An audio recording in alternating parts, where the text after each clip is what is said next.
58वां अध्याय भगवान श्री कृष्ण के अन्यान्य विवाहों की कथा। श्री सुखदेव जी कहते हैं, परीक्षित, अब पांडवों को पता चल गया था कि वे लाक्षा भवन में जले नहीं हैं। एक बार भगवान श्री कृष्ण उनसे मिलने के लिए इंद्रप्रस्थ पधारे। उनके साथ सात्विकी आदि बहुत से यदुवंशी भी थे। जब वीर पांडवों ने देखा कि सर्वेश्वर भगवान श्री कृष्ण पधारे हैं, तो जैसे प्राण का संचार होने पर सभी इंद्रियां सचेत हो जाती हैं, वैसे ही वे सब के सब एक साथ उठ खड़े हुए। वीर पांडवों ने भगवान श्री कृष्ण का आलिंगन किया।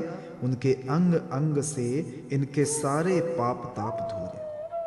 भगवान की प्रेम भरी मुस्कुराहट से सुशोभित मुख सुषमा देखकर वे आनंद में मग्न हो गए। भगवान श्री कृष्ण ने युधिष्ठिर और भीमसेन के चरणों में प्रणाम किया और अर्जुन को हृदय से लगाया। नकुल और सहदेव ने भगवान के चरणों की वंदना की। जब भगवान श्री कृष्ण श्रेष्ठ सिंहासन पर विराजमान हो गए, तब परम सुंदरी श्याम वर्णा द्रौपदी, जो नवविवाहिता होने के कारण तनिक लजा रही थी, धीरे धीरे भगवान श्री कृष्ण के पास आई और उन्हें प्रणाम किया।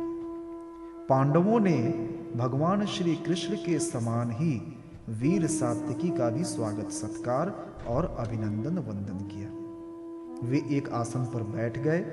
दूसरे यदुवंशियों का भी यथा योग्य सत्कार किया गया तथा वे भी श्री कृष्ण के चारों ओर आसनों पर बैठ गए। इसके बाद भगवान श्री कृष्ण अपनी फुआ कुंती के पास गए और उनके चरणों पर प्रणाम किया। कुंती जी ने अत्यंत स्नेहवश उन्हें अपने हृदय से लगा लिया। उस समय उनके नेत्रों में प्रेम के आंसू छलक आए। कुंती जी ने श्री कृष्ण से अपने भाई बंधुओं की कुशल क्षेम पूछी और भगवान ने भी उनका यथोचित उत्तर देकर उनसे उनकी पुत्र वधू द्रौपदी और स्वयं उनका कुशल मंगल पूछा। उस समय प्रेम की विह्वलता से कुंती जी का गला रूंध गया था। नेत्रों से आंसू बह रहे थे। भगवान के पूछने पर उन्हें अपने पहले के क्लेश पर क्लेश याद आने लगे और वे अपने को बहुत संभाल कर, जिनका दर्शन समस्त क्लेशों का अंत करने के लिए हुआ करता है, उस भगवान श्री कृष्ण से कहने लगी, श्री कृष्ण, जिस समय तुमने हम लोगों को अपना कुटुंबी संबंधी समझकर स्मरण किया और हमारा कुशल मंगल जानने के लिए भाई अक्रूर को भेजा, उसी समय हमारा कल्याण हो गया। हम अनाथों को तुमने सनाथ कर दिया। मैं जानती हूं कि तुम संपूर्ण जगत के परम हितैषी, सुहृद और आत्मा हो। ये अपना है और ये पराया है, इस प्रकार की भ्रांति तुम्हारे अंदर नहीं है। ऐसा होने पर भी श्री कृष्ण, जो सदा तुम्हें स्मरण करते हैं, उनके हृदय में आकर तुम बैठ जाते हो और उनकी क्लेश परंपरा को सदा के लिए मिटा देते हो। युधिष्ठिर जी ने कहा, सर्वेश्वर श्री कृष्ण, हमें इस बात का पता नहीं है कि हमने अपने पूर्व जन्मों में या इस जन्म में कौन सा कल्याण साधन किया है। आपका दर्शन बड़े बड़े योगेश्वर भी कठिनता से प्राप्त कर पाते हैं और हम कुबुद्धियों को घर बैठे ही आपके दर्शन हो रहे हैं। राजा युधिष्ठिर ने इस प्रकार भगवान का खूब सम्मान किया और कुछ दिन वहीं रहने की प्रार्थना की। इस पर भगवान श्री कृष्ण इंद्रप्रस्थ के नरनारियों को अपनी रूप माधुरी से नयनानंद का दान करते हुए बरसात के 4 महीनों तक सुखपूर्वक वहीं रहे। परीक्षित, एक बार वीर शिरोमणि अर्जुन ने गांडीव धनुष और अक्षय वाण वाले 2 तरकस लिए तथा भगवान श्री कृष्ण के साथ कवच पहनकर अपने उस रथ पर सवार हुए जिस पर वानर चिन्ह से चिन्हित ध्वजा लगी हुई थी। इसके बाद विपक्षी वीरों का नाश करने वाले अर्जुन उस गहन वन में शिकार खेलने गए, जो बहुत से सींग, बाघ आदि भयंकर जानवरों से भरा हुआ था। वहां उन्होंने बहुत से बाघ, सुअर, भैंसे, काले हरिन, शरभ, गवय, नीलापन लिए हुए भूरे रंग का एक बड़ा हिरन, गैंडे, हरिण, खरगोश और शल्लक, साही आदि पशुओं पर अपने वाणों का निशाना लगाया। उनमें से जो यज्ञ के योग्य थे उन्हें सेवकगण पर्व का समय जानकर राजा युधिष्ठिर के पास ले गए। अर्जुन शिकार खेलते खेलते थक गए थे। अब वे प्यास लगने पर यमुना जी के किनारे गए। भगवान श्री कृष्ण और अर्जुन दोनों महारथियों ने यमुना जी में हाथ पैर धोकर उनका निर्मल जल पिया और देखा कि एक परम सुंदरी कन्या वहां तपस्या कर रही है। उस श्रेष्ठ सुंदरी की जंघा, दांत और मुख अत्यंत सुंदर थे। अपने प्रिय मित्र श्री कृष्ण के भेजने पर अर्जुन ने उसके पास जाकर पूछा, सुंदरी तुम कौन हो, किसकी पुत्री हो, कहां से आई हो और क्या करना चाहती हो? मैं ऐसा समझता हूं कि तुम अपने योग्य पति चाह रही हो। हे कल्याणी, तुम अपनी सारी बात बतलाओ। कालिंदी ने कहा, मैं भगवान सूर्य देव की पुत्री हूं। मैं सर्वश्रेष्ठ वरदानी भगवान विष्णु को पति के रूप में प्राप्त करना चाहती हूं और इसीलिए ये कठोर तपस्या कर रही हूं। वीर अर्जुन, मैं लक्ष्मी के परम आश्रय भगवान को छोड़कर और किसी को अपना पति नहीं बना सकती। अनाथों के एकमात्र सहारे प्रेम वितरण करने वाले भगवान श्री कृष्ण मुझ पर प्रसन्न हो। मेरा नाम है कालिंदी। यमुना जल में मेरे पिता सूर्य ने मेरे लिए एक भवन भी बनवा दिया है, उसी में मैं रहती हूँ। जब तक भगवान का दर्शन न होगा मैं यहीं रहूंगी। अर्जुन ने जाकर भगवान श्री कृष्ण से सारी बातें कही। वे तो पहले से ही ये सब कुछ जानते थे। अब उन्होंने कालिंदी को अपने रथ पर बैठा लिया और धर्मराज युधिष्ठिर के पास ले आए। इसके बाद पांडवों की प्रार्थना से भगवान श्री कृष्ण ने पांडवों के रहने के लिए एक अत्यंत अद्भुत और विचित्र नगर विश्वकर्मा के द्वारा बनवा दिया। भगवान इस बार पांडवों को आनंद देने और उनका हित करने के लिए वहां बहुत दिनों तक रहे। इसी बीच अग्निदेव को खांडव वन दिलाने के लिए वे अर्जुन के सारथी भी बने। खांडव वन का भोजन मिल जाने से अग्निदेव बहुत प्रसन्न हुए। उन्होंने अर्जुन को गांडीव धनुष, 4 श्वेत घोड़े, एक रथ, 2 अटूट बाणों वाले तरकस और एक ऐसा कवच दिया जिसे कोई अस्त्र शस्त्रधारी भेद न सके। खांडव दाह के समय अर्जुन ने मैदानों को जलने से बचा लिया था, इसलिए उसने अर्जुन से मित्रता करके उनके लिए एक परम अद्भुत सभा बना दी। उसी सभा में दुर्योधन को जल में स्थल और स्थल में जल का भ्रम हो गया था।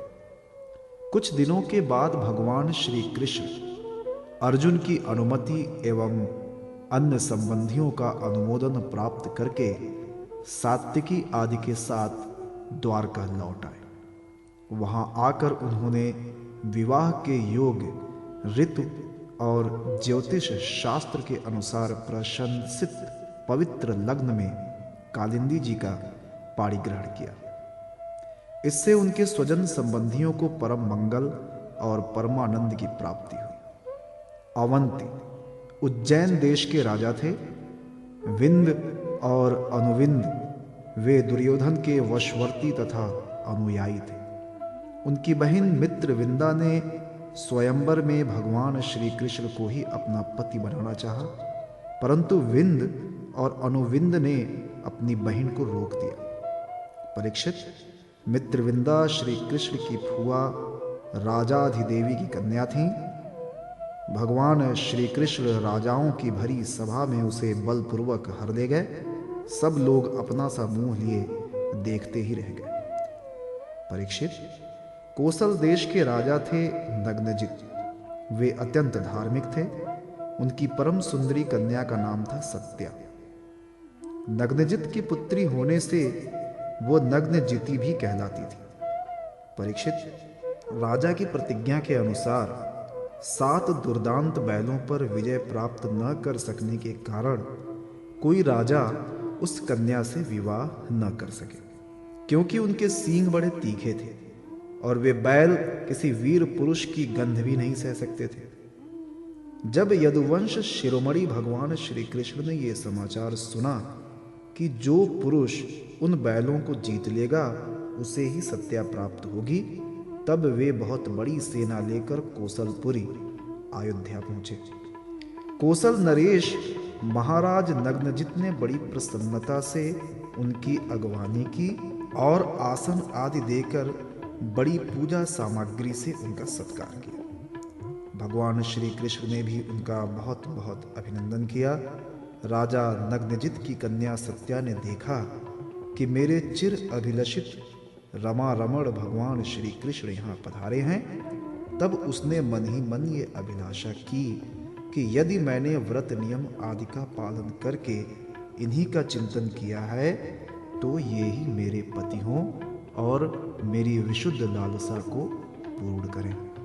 नग्नजिती सत्या मन ही मन सोचने लगी। भगवती लक्ष्मी, ब्रह्मा, शंकर और बड़े बड़े लोकपाल जिनके पद पंकज का पराग अपने सिर पर धारण करते हैं और जिन प्रभु ने अपनी बनाई हुई मर्यादा का पालन करने के लिए ही समय समय पर अनेकों लीलावतार ग्रहण किए हैं, वे प्रभु मेरे किस धर्म, व्रत अथवा नियम से प्रसन्न होंगे?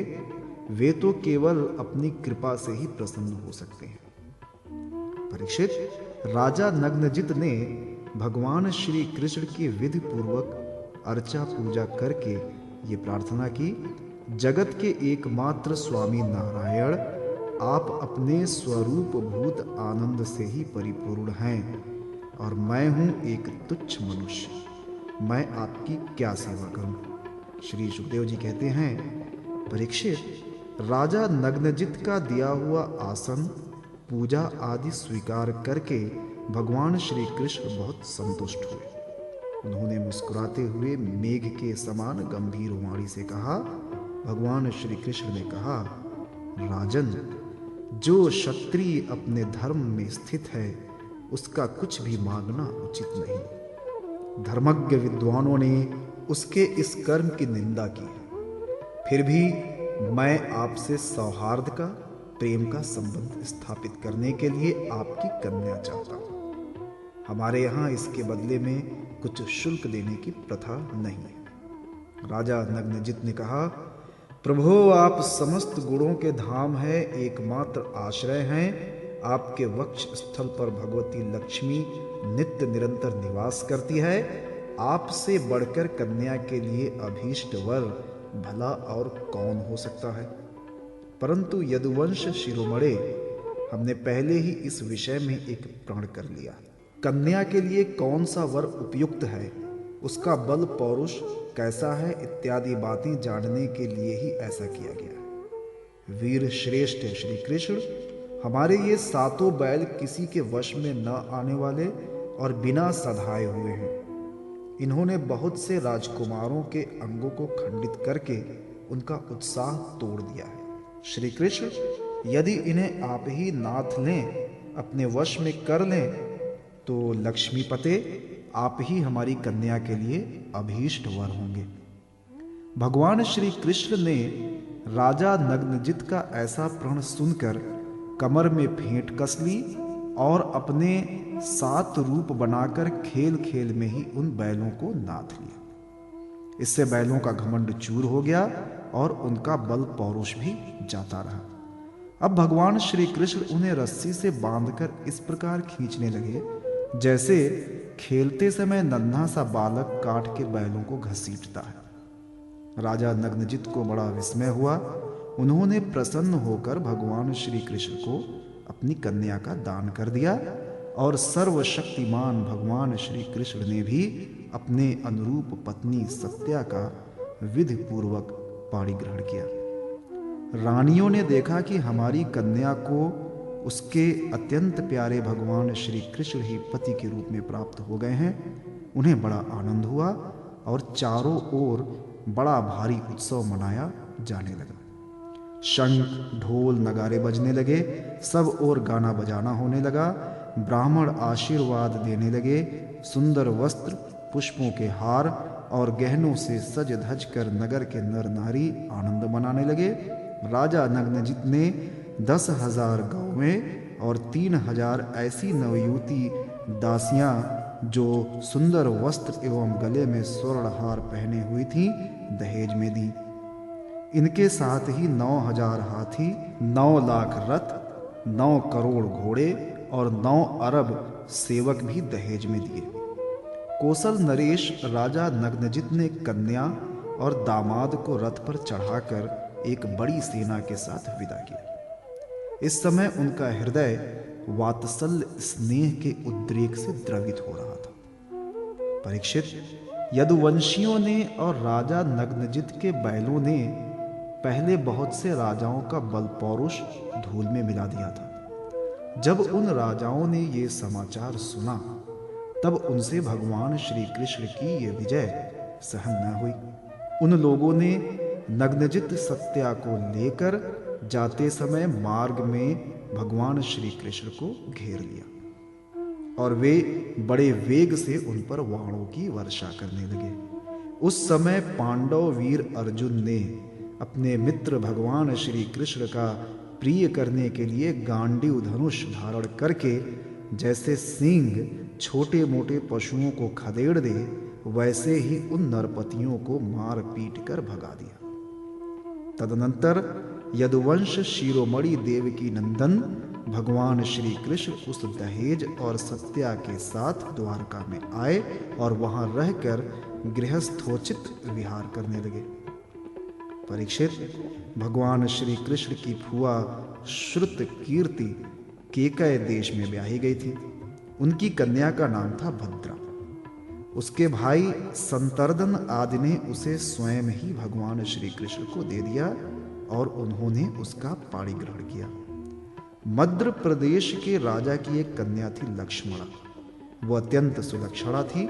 जैसे गरुड़ ने स्वर्ग से अमृत का हरण किया था, वैसे ही भगवान श्री कृष्ण ने स्वयंवर में अकेले ही उसे हर लिया। परीक्षित, इसी प्रकार भगवान श्री कृष्ण की और भी सहस्त्रों स्त्रियां थीं। उन परम सुंदरियों को वे भौमासुर को मारकर उसके बंदी गृह से छुड़ा लाए थे।